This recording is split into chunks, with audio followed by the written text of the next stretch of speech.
देश की सत्ता में आने के लिए बीजेपी ने हर साल 2 करोड़ रोजगार देने का वादा किया था, लेकिन सरकार का ये वादा महज जुमला बनकर रह गया और देश में इस कदर बेरोजगारी बढ़ चुकी है कि अब इस मुद्दे पर मोदी सरकार बुरी तरह से घिर चुकी है और 2024 में सत्ता में वापसी करना बीजेपी को मुश्किल नजर आ रहा है और सरकार का ये डर साफ जाहिर हो रहा है।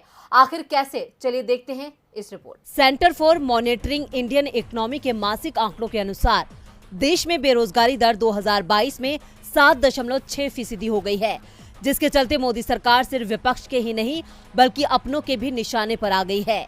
ये मुद्दा अब इतना बड़ा बन चुका है कि अब बीजेपी को 2024 में वापसी करना मुश्किल नजर आ रहा है और बीजेपी का ये डर जाहिर हुआ है पीएम मोदी के एक ऐलान से।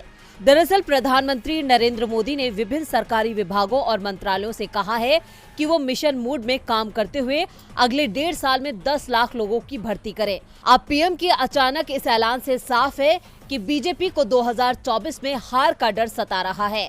गौरतलब है कि 2024 लोकसभा चुनाव में अब करीब 2 साल का ही वक्त बचा है, जिसको देखते हुए पीएम मोदी ने 10 लाख नौकरियों के लिए 1.5 साल की समय सीमा तय कर दी है। वहीं पीएम के इस ऐलान के बाद विपक्ष ने सरकार को घेरा है।